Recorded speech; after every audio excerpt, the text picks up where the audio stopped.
सभी बच्चों को राधे राधे नमस्कार। कल हम आप लोगों को पढ़ाए थे क्या, ध्यान दीजिएगा कल का लेसन में विकास जो चैप्टर है और विकास और अधिगम से इसका संबंध बहुत ही इंपॉर्टेंट चैप्टर है। इससे निश्चित है 6 या 7 क्वेश्चन पूछेगा, बड़ा चैप्टर है।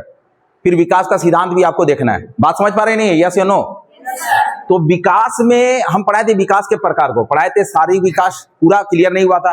फिर दूसरा विकास है मानसिक विकास, सी संवेगिक विकास है, सामाजिक विकास और भाषा विकास।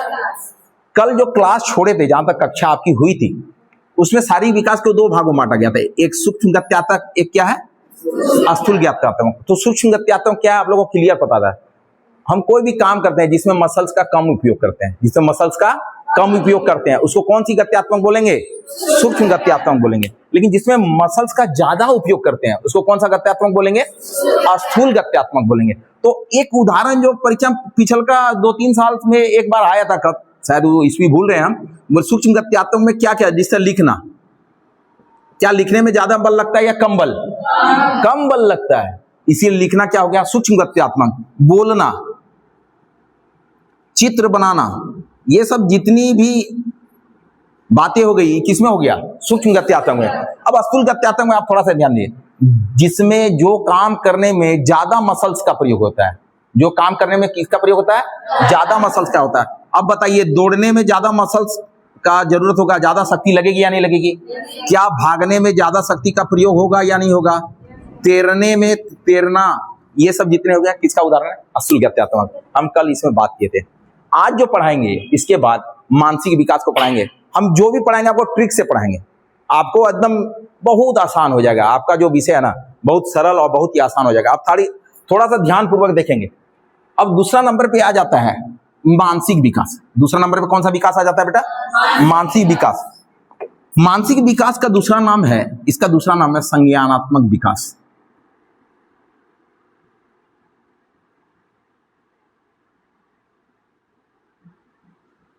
बहुत ही इंपॉर्टेंट है, बहुत इंपॉर्टेंट है। संज्ञान क्या चीज है? आप कुछ चीज का चिंतन कर रहे हैं, कल्पना कर रहे हैं, बात समझ पा रहे हैं नहीं समझ रहे हैं? मान लीजिए हम उस दिन उदाहरण दिए थे, आप घर में कई चाबी रख दिए, आपको पता है नहीं, लेकिन अचानक याद आ गया अच्छा चाबी वहां रख दी है, तो उसको क्या बोलेंगे? संज्ञान। कल्पना करना, स्मरण करना, समस्या समाधान कर लेना, विचार कर लेना, ये सब सारी बातें हैं किसमें आ जाती है? संज्ञान में आ जाती है। लेकिन सबसे बड़ा बात हो जाता है ना, संज्ञानात्मक विकास के जनक किसे माना जाता है? ये परीक्षा में पूछता है, बहुत बार पूछा है। इनके जनक है जीन पियाजे। जीन पियाजे। पिछल का कक्षा में एक चीज बताए थे, परीक्षा में एक बार पूछा था जीन पियाजे का जन्म कहाँ हुआ था। आराम से, प्याज खाने में कैसा लगता है? स्वीट लगता है ना, मीठा लगता है। तो जीन पियाजे का जन्म स्विट्जरलैंड। कहाँ मारेंगे हम? स्विट्जरलैंड मारेंगे। बहुत इंपॉर्टेंट है ये। संज्ञानात्मक विकास के जनक किसे माना जाता है? तो परीक्षा में आपको आंसर मारना है जीन पियाजे। इनका खुद का दिया होता है विकासात्मक सिद्धांत या फिर संज्ञानात्मक विकास। बहुत इंपॉर्टेंट है।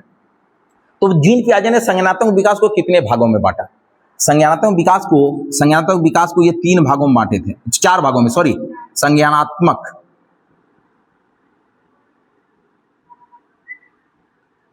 4 भागों में बांटे। कितने भागों में बांटे? 4 भाग। पहला भाग है संवेदी, बहुत इंपॉर्टेंट है। संवेदी गामक अवस्था, हम बताएंगे संवेदी क्या है। दूसरा जो बेटा है पूर्व संक्रियात्मक। तीसरा बच्चे है मूर्त संक्रियात्मक अवस्था। और चौथा आपका है बच्चा अमूर्त संक्रियात्मक अवस्था। थोड़ा ध्यान दीजिएगा, इसमें आयु पूछता है। संवेदी की आयु क्या है? 0 से 2। हम सब बताएंगे संवेदना क्या है, हम सब बताएंगे पूर्व संक्रियात्मक क्या है, हम सब बताएंगे अभी मूर्त क्या, अमूर्त क्या है। आराम से समझ जाएंगे। कहीं देख, मूर्त की आयु है 2 से 7। इसका है बेटा 7 से 11। इसका बेटा मेरे 11 प्लस, 11 से ऊपर, 11 प्लस। अब चलिएगा संवेदी किसको कहते हैं, संवेदना किसको कहते हैं? अब संवेदना से पहले इंद्रियों को जानिए। इंद्रियां क्या है? आंख, नाक, मुंह, त्वचा। इंद्रियां 5 प्रकार के होते हैं, नहीं होते हैं? तो इंद्रियों से प्राप्त ज्ञान को संवेदना कहते हैं। इंद्रियों से प्राप्त ज्ञान को किसको बोलते हैं? संवेदना कहते हैं। आप सिंपल समझिए, जब बच्चा शेषवावस्था में रहेगा, जब बच्चा 1 महीने, 2 महीने, 6 महीने, साल भर का रहेगा, उसको भूख लग गया, वो बोल पाएगा क्या? नहीं बोल पाएगा तो क्या करेगा, रोएगा। रोएगा ना तो माँ को एहसास हो जाता है उसको भूख लग गया। तो किसके माध्यम से काम कर रहा है, इंद्रियों के माध्यम से काम कर रहा है। वो दुलार प्यार सब आपके स्पर्श से इंद्रियों के माध्यम से समझ रहा है। जब इंद्रियों के माध्यम से जो कोई काम हो जाती है उसको बोलते हैं संवेदी गामक। परीक्षा में पूछेगा संवेदना क्या है, इंद्रियों के माध्यम से प्राप्त जो ज्ञान है उसको संवेदना बोलते हैं। क्या बोलते हैं, प्राप्त। इंद्रियों के माध्यम से जो अनुभव हमको प्राप्त हो जाता है उसको संवेदना बोलते हैं। और गामक जब शरीर क्रियाशील हो जाती है उसको क्या बोलते हैं, गामक। तो परीक्षा में पूछता है संवेदी गामक अवस्था क्या है। इसका दूसरा नाम पता है क्या है, इसके दूसरा नाम इंद्रजीत गामक भी है।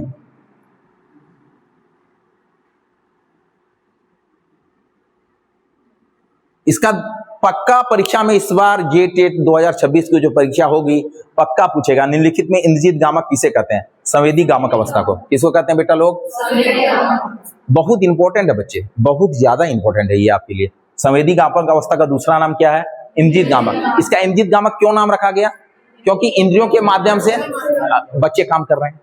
बच्चे को भूख लगेगा तो थोड़े ना बोल पाएगा मम्मी भूख लगा है, बोल पाएगा बेटा जी, बोल पाएगा नहीं ना बोल पाएगा, नहीं बोल पाएगा वो, तो वो रोता है, वो हंसता भी है, वो जब खुश हो जाता है हंसता भी है। तो इंद्रियों के माध्यम से काम होता है। दूसरा है पूर्व संक्रियात्मक अवस्था। इसमें इसकी आयु कितना हो गया, 2 से 7। मूर्त संक्रियात्मक अवस्था 7 से 11।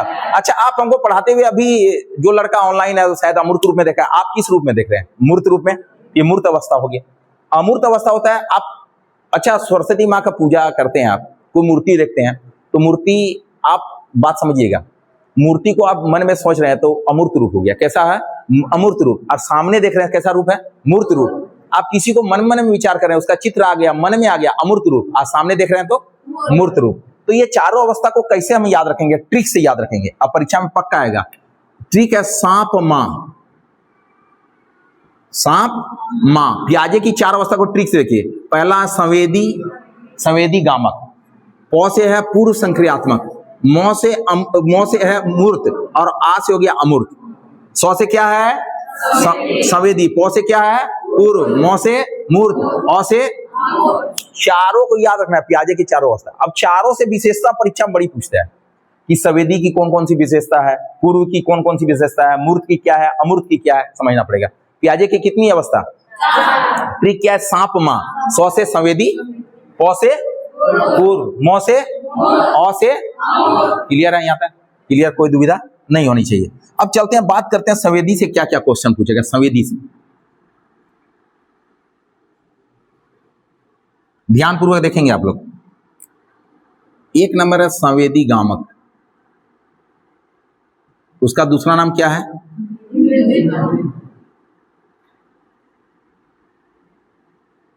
एज तो आपको पता हो गया, एज कितना बेटा, इसे क्या क्या क्वेश्चन पूछता है। पहला, बच्चा इंद्रियों के माध्यम से काम करता है, करेगा या नहीं करेगा, आप अभी बोले या नहीं बोले आपको, तो परीक्षा में पूछेगा इंद्रियों के माध्यम से बच्चा कब काम करता है, संवेदी गामक में कब काम करता है, बहुत इंपॉर्टेंट है। दूसरा बहुत इंपॉर्टेंट है, बहुत इंपॉर्टेंट, जो बहुत इंपॉर्टेंट है, वस्तु अस्थायित्व का गुण पाया जाएगा। बहुत इंपॉर्टेंट, वस्तु अस्थायित्व। क्या है वस्तु अस्थायित्व, छोटा बच्चा जब 0 से 2 वर्ष का रहता है तो आप वो जिस रूम में पलता बढ़ता है, वो रूम को वो उसके दिमाग में कहीं भी छोड़ दीजिए, उसको रूम के बाहर छोड़ दीजिए, घूम के फिर वही रूम आ जाएगा। यदि वो खिलौना एक नियत स्थान में देख लिया तो वही फिर वही खिलौना के पास हो जाता है, उसको बोलते हैं वस्तु अस्थायित्व। तो परीक्षा में पूछता है वस्तु अस्थायित्व के गुण किसमें पाया जाएगा, ये बार बार क्वेश्चन रिपीट है बेटा। संवेदी में पाया जाएगा, पूर्व में पाया जाएगा, मूर्त में पाया जाएगा, अमूर्त में पाया जाएगा। तो वस्तु अस्थायित्व का गुण किसमें पाया जाएगा, एकदम सक जाएंगे, बात समझे। ये दोनों जो इंपॉर्टेंट बात है ना, ये दोनों में दोनों आएगा परीक्षा में, दोनों में दोनों पक्का आएगा कि संवेदी के इंद्रियों के माध्यम से काम हो रहा है संवेदी में, अब वस्तु अस्थायित्व का गुण किसमें पाया जाता है, संवेदी में। इससे 2 ही बात जो बहुत इंपॉर्टेंट है। अब दूसरा नंबर क्या बोले थे, पूर्व संक्रियात्मक।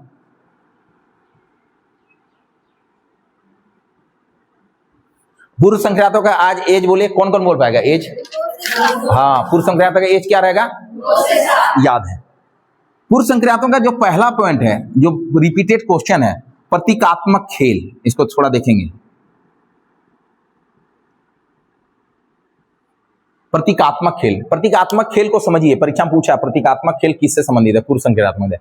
आप कभी बच्चे को देखें, छोटा बच्चा जब 2 वर्ष से बड़ा, 3 वर्ष, 4 वर्ष, 5 वर्ष का हो जाता है, हम लोग बच्चा में लकड़ी का गाड़ी बना देती थी मम्मी पापा, तीन आगे इस तरह सीधा रहता, पीछे 2 चक्कर रहता, गुड़गुड़ाते थे, गुड़गुड़ाते नहीं। अभी बच्चा डॉक्टर का किट से डॉक्टर खेलता है नहीं खेलता है। तो प्रतीक के माध्यम वो सोचता है कि हम ओरिजिनल डॉक्टर हैं। वो गाड़ी, लकड़ी का गाड़ी जो दौड़ा रहा है, उसको लगता है मेरा ओरिजिनल गाड़ी है, तो उसको बोलते हैं प्रतीकात्मक खेल। उसको क्या बोलते हैं? प्रतीकात्मक खेल। प्रतीकात्मक खेल किसमें? तो परीक्षा में पक्का पूछेगा निश्चित, प्रतीकात्मक खेल किसमें? पूर्व संज्ञा। इसमें संवेदी में 2 चीज याद रखिएगा, इंद्रियों के माध्यम से और वस्तु अस्थायी कर्म। इसका दूसरा जो है अहम केंद्रित, बी नंबर,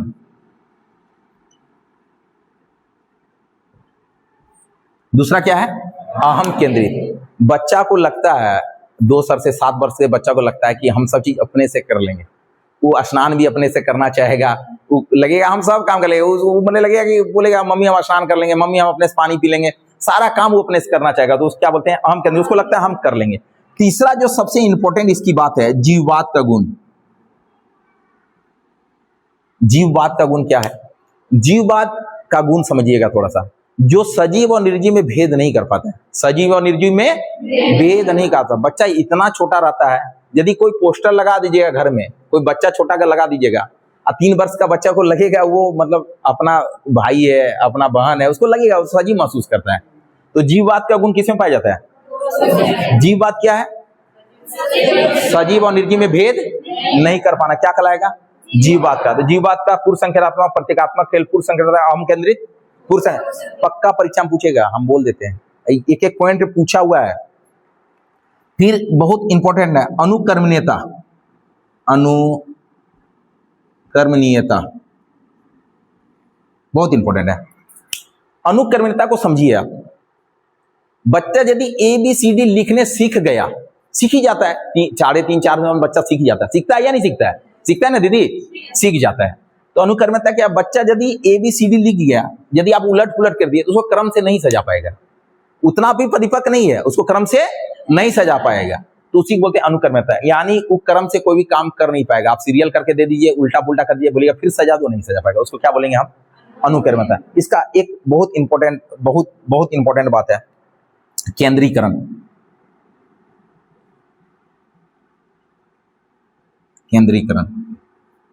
केंद्रीकरण बात समझ लिए। केंद्रीकरण वही चीज हो गया, अहम केंद्रित है, अहम केंद्रित क्या है? केंद्रीकरण। इसी में रहेगा अवधारणा केंद्रीकरण। जहां केंद्रीकरण शब्द लग जाए उसके आंसर होगा पूर्व संख्यात्मक। उसका आंसर क्या मारेंगे? केंद्रीकरण मतलब वो अपना घर को पहचान लेता है, अपना रूम को पहचान लेता है, अपने स्थान को पहचानने लगता है, वो वही पहुंचेगा। अगल बगल छोड़ देंगे, हमारी अपनी बेटी छोटी है अभी 3.5 साल की, उसको छोड़ देंगे तो अभी आ जाएगी वहां, उसको केंद्रीकरण बोलते हैं। क्या बोलते हैं? केंद्रीकरण। बहुत इंपॉर्टेंट है। अनुकर्मण्यता का दूसरा नाम है अपलटावी। इसमें पूछता है अपलटावी मतलब सीधा करके दे दीजिए तो फिर उल्टा कर दीजिएगा तो फिर वो सीधा नहीं कर पाएगा। तो पूर्व संख्यात्मक से क्या क्या क्वेश्चन पूछेगा? प्रतीकात्मक खेल किसमें? आम केंद्रित किसमें? जीववाद का गुण किसमें? अनुकर्मण्यता। केंद्रीकरण शब्द का जीत का रहे तो क्लियर है? यहां तक कोई दिक्कत? हाँ, ये परीक्षा में पूछेगा आपको श्योर। आज हम आपको आंसर की भी देंगे इसका। तीसरा नंबर है मूर्त संक्रियात्मक।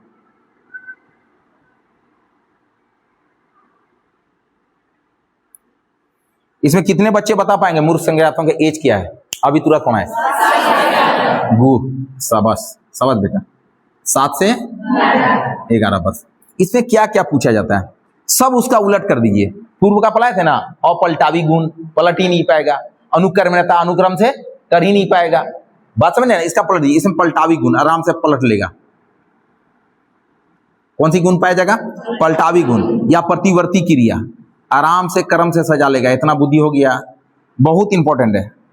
प्रतिवर्तता, प्रतिवर्ती क्रिया आराम से क्रम से कर लेगा, आराम से कोई भी काम को क्रम से कर लेगा। कोई भी चीज सजा दीजिए, मान लीजिए ABCD, आप आजकल ABCD तो मिलता है, आजकल मिलता है नहीं मिलता है, डेमो के आधार पे ABCD लिखा हुआ मिलता है। अब उल्टा पुल्टा करिए वो क्रम से सजा देगा, उसका हो जाता है। फिर है तार्किक चिंतन, ये परीक्षा में बहुत पूछता है, बहुत बार। तार्किक चिंतन आपको पूछेगा ही पूछेगा, पप्पा पंखा का चल रहा है, पप्पा बादल का है गरज रहा है, आपको पूछेगा, उत्तर का करेगा आपसे, आपको उसको सही आंसर देना है। तो बोलता है तार्किक चिंतन का गुण का विकास होता है किसमें? मूर्त संकेतात्मक में। बहुत है। संरक्षण की आयु,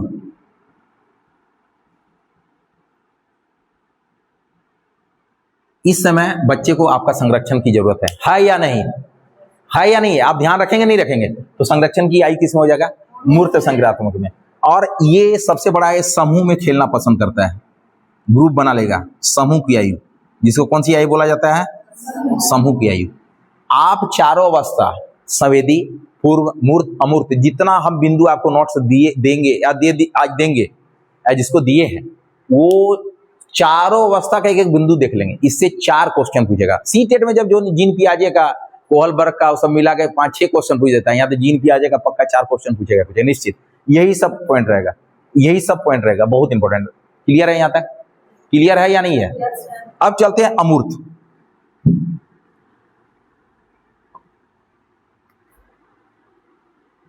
चौथा नंबर है अमूर्त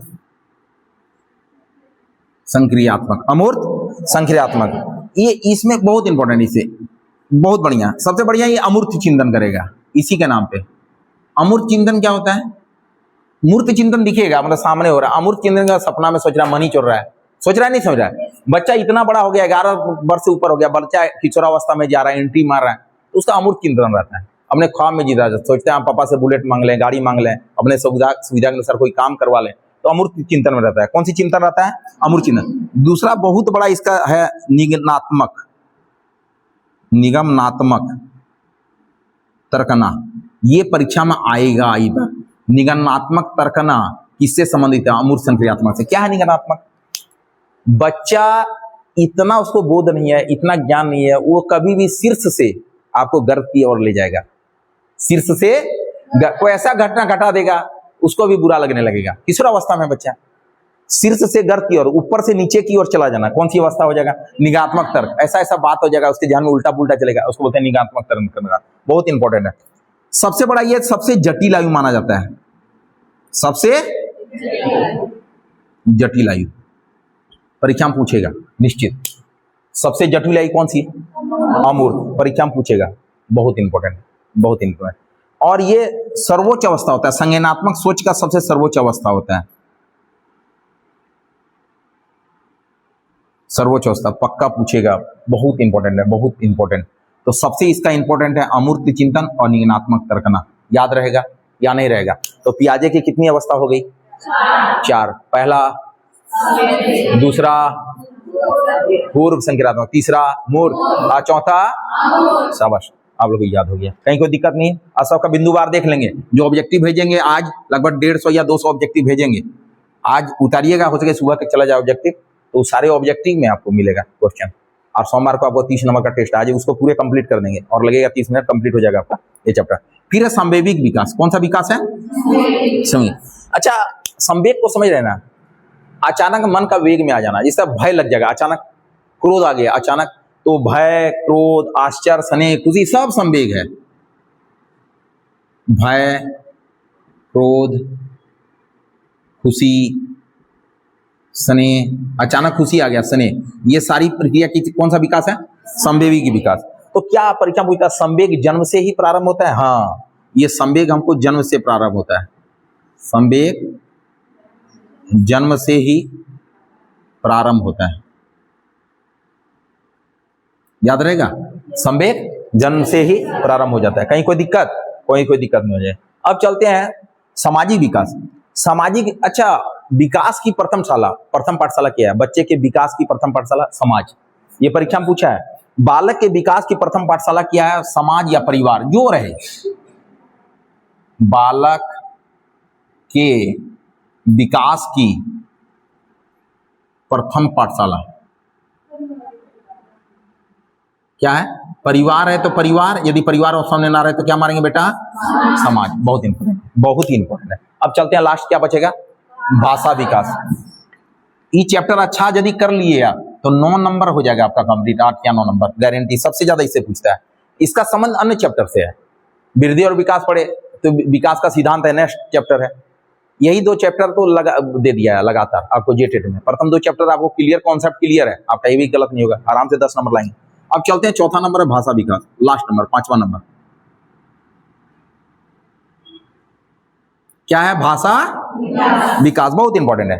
पहला भाषा विकास, बच्चा जब 9 से 12 माह में रहा, आपको जान के आश्चर्य हो गया, 3 या 4 शब्द बोल पाता है, मम्मी पापा बोल पाएगा 3 या 4 शब्द। ये क्वेश्चन पूछता है बच्चे 9 से 12 माह में कितने शब्द बोल पाता है, 3 या 4 शब्द बोल पाता है, बहुत इंपॉर्टेंट। 1.5 वर्ष के भीतर रहा, 1.5 वर्ष के भीतर रहा 10 से 12 शब्द बोल पाएगा, 10 से 12 शब्द बोल पाएगा 1.5 वर्ष के भीतर। 2 वर्ष की आयु में कैसे जानेंगे, 2 वर्ष 200 शब्द याद रहेगा। 2 वर्ष में कितना, आराम से ठीक से हो जाएगा। 2 वर्ष में कितना, 200 शब्द। लेकिन सबसे ज्यादा 9 से 12 में पूछता है। 2 वर्ष का कभी कभार पूछ लेता है। 3 वर्ष में 1000 शब्द बोलना सीख जाता है। इसके बाद उसका शब्दों की गणना बढ़ती रहती है, 1000 शब्द बोलना सीख जाता है, बहुत इंपॉर्टेंट है। ठीक है, तो 9 से 12 में कितने भाषा बोल पाएगा, वो दादा बोल पाएगा, पापा बोल पाएगा, अम्मा बोलेगा या मम्मा बोलेगा, बस इतने बोल पाएगा और ज्यादा नहीं बोल पाएगा वो। 1.5 वर्ष में 10 से 12 शब्द, 2 वर्ष के भीतर कितना, 200 शब्द बोल पाएगा। क्लियर है, यहाँ तक क्लियर है। चलते हैं विकास की विभिन्न अवस्था को देखते हैं, बहुत इंपॉर्टेंट है।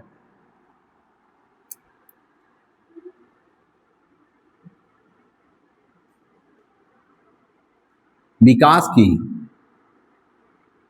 विभिन्न अवस्था बढ़िया से देखेंगे सभी, ये उससे क्वेश्चन पूछता है विकास की। पहला अवस्था है गर्भावस्था।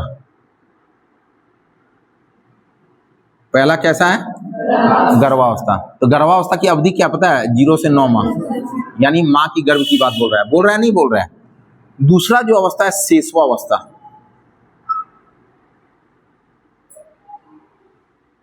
शेषवावस्था जन्म से 2 वर्ष, जन्म से 2 वर्ष। तीसरा जो इंपॉर्टेंट है बाल्यावस्था, 2 से 12 वर्ष। 2 से आप जेटेट 2016 का क्वेश्चन देखिएगा, ये पूछा हुआ है। जेटेट 2016 का क्वेश्चन पूछा हुआ है, शेषवावस्था की आयु बताइए, जन्म से 2 वर्ष। बाल्यावस्था का हो सके पूछ दे, या उससे आगे भी पूछ दे आपको, किशोरावस्था का पूछ दे, आपको जानना होगा, पक्का जानना होगा। किशोरावस्था बहुत इंपॉर्टेंट है, 12 से 18 वर्ष, 12 से 18 वर्ष। अब चलते हैं प्रौढ़ावस्था, 5वां नंबर। ये क्वेश्चन इससे नहीं पूछता, प्रौढ़ावस्था से क्वेश्चन पूछेगा नहीं एग्जाम में, पूछता ही नहीं है प्रौढ़ावस्था से। 18 वर्ष प्लस इसे क्वेश्चन नहीं पूछता, क्वेश्चन यहां से पूछेगा आपको। ये विकास की वो विभिन्न अवस्था में पहला अवस्था कौन सा देखेंगे, गर्भावस्था, 0 से 9 माह। सबका आपको आयु याद रखना पड़ेगा बेटा मेरे, सबको। शेषवावस्था का बच्चे, बाल्यावस्था का, किशोरावस्था का। अब इसके अंतर्गत सबकी विशेषताएं पूछेगी, क्या क्या विशेषताएं हैं। जिस तरह अभी आप पढ़े ना, संवेदी पढ़े, पूर्व पढ़े, मूर्त पढ़े, अमूर्त पढ़े, पियाजे का पढ़े, और उसके अंतर्गत कितनी कितनी विशेषताएं थी, उस सब अवस्था की जितनी जितनी विशेषता परीक्षा में पूछेगा, इस अवस्था की विशेषता परीक्षा में पूछेगा ही पूछेगा। तो पहला अवस्था बोलिए गर्भावस्था, दूसरा शेषवावस्था, तीसरा बाल्यावस्था, चौथा। तो सबसे पहले चलते हैं गर्भावस्था। गर्भावस्था से क्वेश्चन पूछता है बच्चे माँ के पेट में कितने माह तक रहता है, 9 माह तक में, यानी दिन में पूछेगा तो 280 दिन, 280। इसके 3 भाग होते हैं गर्भावस्था के, बहुत इंपॉर्टेंट है। पहला भाग होता है डिंबावस्था, दूसरा भाग होता है पिंडावस्था। गप नहीं करेंगे, ध्यान देंगे, सभी ध्यान देंगे। और लास्ट भाग होता है भ्रूणावस्था, भ्रूणावस्था बहुत इंपॉर्टेंट है। डिंबावस्था गर्भधारण से, जब मां गर्भ धारण कर लेती है तो गर्भधारण से 2 सप्ताह,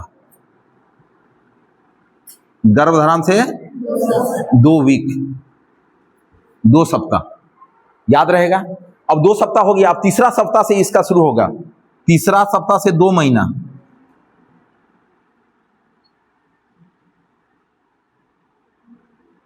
दो माह खत्म हो गया, ये हो जाएगा 3 माह से 9 माह, 3 माह से 9 माह। गर्भावस्था की कितनी अवस्था हो गया, 3। पहला कौन, दूसरा कौन, तीसरा कौन, डिंबावस्था क्या, गर्भधारण से, फिर ये 3 सप्ताह से 2 माह, ये 3 माह से 9 माह। ये तीनों अवस्था से क्वेश्चन अभी तक कोई एग्जाम में नहीं पूछा है, संभवतः पूछ दे, संभवतः आपको पूछ दे, बहुत इंपॉर्टेंट है। एक क्वेश्चन वो पूछता है कि जब बच्चा जन्म ले लेता है, पता है तुम आपको, बच्चा जब 0 से 2 माह का रहता है ना, उसको नवजात बोलते हैं। उसको क्या बोलते हैं, नवजात शिशु बोला जाता है, नवजात शिशु बोला जाता है। 0 से 2 माह के बच्चे को नवजात शिशु बोलेंगे, बहुत इंपॉर्टेंट है। परीक्षा में क्वेश्चन पूछा है नवजात शिशु का वजन कितना होता है, इसका वजन 7 पाउंड। ये परीक्षा में पूछने वाला क्वेश्चन बहुत इंपॉर्टेंट है। नवजात शिशु का वजन कितना होता है? अब गर्भावस्था से जो जो क्वेश्चन पूछेगा आप समझ गए। गर्भावस्था में कितना आयु कितना है? 0 से 9 माह। कितना दिन तक? गर्भावस्था कितने भाग? डिंबावस्था, पिंडावस्था और भ्रूणावस्था। डिंबावस्था क्या? गर्भधारण से 2 सप्ताह, ये तीसरा सप्ताह से 2 महीना, ये 3 महीना से 9 महीना। बच्चा जब 0 से 2 माह का रहता है बेटा मेरे, तो उसको बोला जाता है नवजात। उसको क्या बोला जाता है? नवजात। रहेगा याद ना? नवजात शिशु का भार बोलेगा 7 पाउंड। कितना पाउंड हो जाएगा? 7 पाउंड। अब जो चलते हैं बहुत इंपॉर्टेंट है, अब जाके आपका है शेषवावस्था। शेषावस्था की आयु बोलिए, अभी तुरंत पढ़ा है, कौन बता सकता है? हाँ, शेषवावस्था जन्म से, बहुत इंपॉर्टेंट है। इसका परीक्षा में बहुत क्वेश्चन पूछता है। शेषवावस्था क्या पूछता है पता है? शेषवावस्था में बच्चे का शरीर सबसे तेज वृद्धि होती है। जो परीक्षा में बार बार क्वेश्चन पूछेगा, शारीरिक विकास की तीव्रता, शारीरिक विकास की तीव्रता किसमें पाई जाएगी? अब बच्चा से भेंट कीजिएगा ना, 1 2 महीना 3 महीना 4 महीना देखेगी चलने लगा, इतना बड़ा हो गया, देखें आप कभी? तो शेषवावस्था शरीर सबसे तेजी वृद्धि होता है, शरीर का सबसे तेजी वृद्धि होता है। फिर दूसरा नंबर है अनुकरण द्वारा सीखना। अनुकरण द्वारा सीखना, बच्चे आप जैसे कीजिएगा बच्चा वही कीजिएगा। आप मंदिर जाइएगा, आप पढ़िएगा, आप मोबाइल चलाइएगा, बच्चा वही देख देख सीखेगा। आप कुछ नहीं कीजिए, बच्चा जब छोटा हो आप उसके सामने किताब पढ़िए, वो भी पढ़ने पड़ जाएगा, मोबाइल भूल जाएगा वो। अब बच्चे के सामने हम लोग इतना मोबाइल चलाते हैं, बच्चा स्वभाव तो मोबाइल चलाना सीख रहा है, उसके बगैर अधूरा लगता है उसको अपना जीवन, लगता है या नहीं लगता है? तो अनुकरण शेषवावस्था, शारीरिक विकास की तीव्रता शेषवावस्था। दूसरे पर पूर्ण निर्भर, बोलो बोलो, दूसरे पर पूर्ण निर्भर कौन सी अवस्था हो गया? बहुत इंपॉर्टेंट। सामाजिक भावना का तीव्र विकास, सामाजिक भावना विकास होने लगता है, सामाजिक भावना का विकास क्या होगा इसका? शेषवावस्था। बहुत इंपॉर्टेंट है, बात समझिएगा, बहुत इंपॉर्टेंट है, बहुत इंपॉर्टेंट है। इसका एक क्वेश्चन जो बार बार परीक्षा में पूछता है, बहुत बार बार, मूल प्रक्रियात्मक,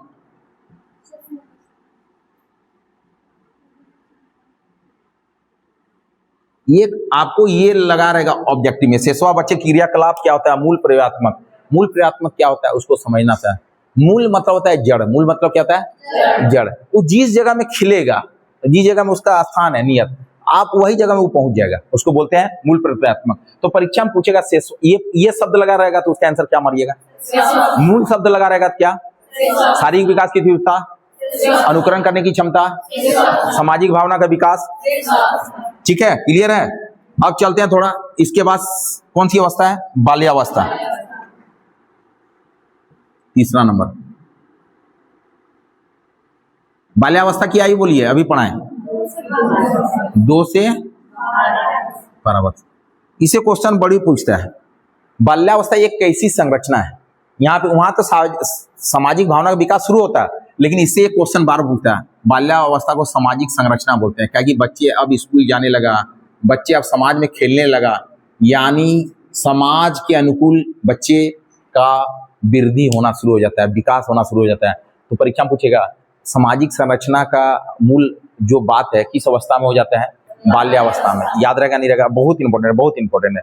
नए नए खोज करने शुरू हो जाता है, नए नए खोज करना शुरू होता है, ग्रुपिंग में रहना शुरू होता है। बाल्यावस्था के 3 भाग होते हैं, इससे क्वेश्चन पूछता है, बहुत इंपॉर्टेंट। पहला है पूर्व बाल्यावस्था,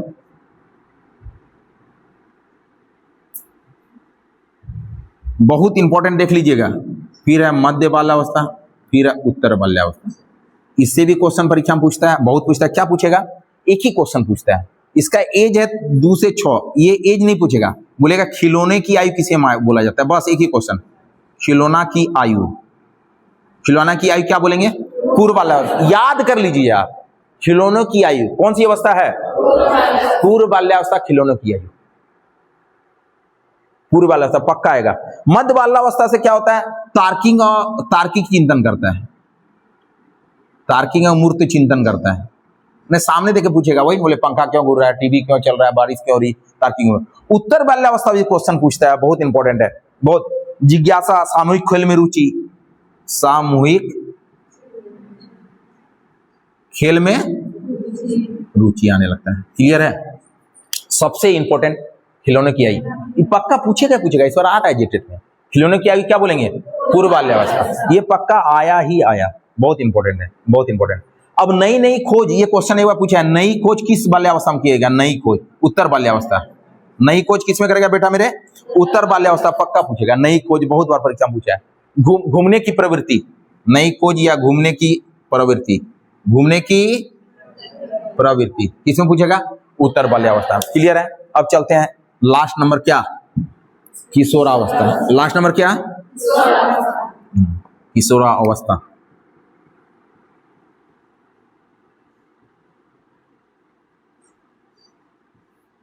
किशोरावस्था का एज बोलिए आप लोग।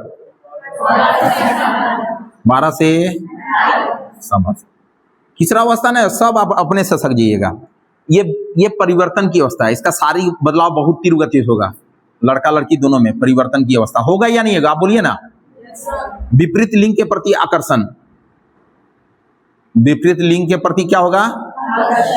के प्रति आकर्षण, बहुत इंपॉर्टेंट बात है, ये सब परीक्षा में आया जाता है, बहुत इंपॉर्टेंट, बहुत इंपॉर्टेंट। अमूर्त चिंतन करेगा नहीं करेगा बच्चा? नहीं लगेगा विराट कोहली जैसा हम रहे, धोनी जैसा हम बन जाए, हम हीरो जैसा बन जाए। अमूर्त चिंतन, तनाव का काल, इसका कौन सा काल बोलेंगे? तनाव का काल। बहुत परेशानी में रहेगा, तनाव में रहेगा, अपने मन से कुछ रहेगा, संवेग में रहेगा, संवेग काल। कुछ बोलेंगे आप अपने बेटा को इस अवस्था में, 18 साल से नीचे रहेगा तो गुस्सा कर लेगा, कोई बात में यदि दुखी हो जाए आपसे, गुस्सा कर लेगा नहीं करेगा? तो ये आपकी बहुत इंपॉर्टेंट है, विकास की अवस्था। यानी शेषवावस्था लेकर किशोरावस्था की जितने बिंदुवार बात की है, ये देख लेना है आपको। अब पियाजे की जो चारों अवस्था थी, पूर्व याद रख लेगा, इसके बाद क्या था? पूर्व, पहले संवेदी, फिर क्या था?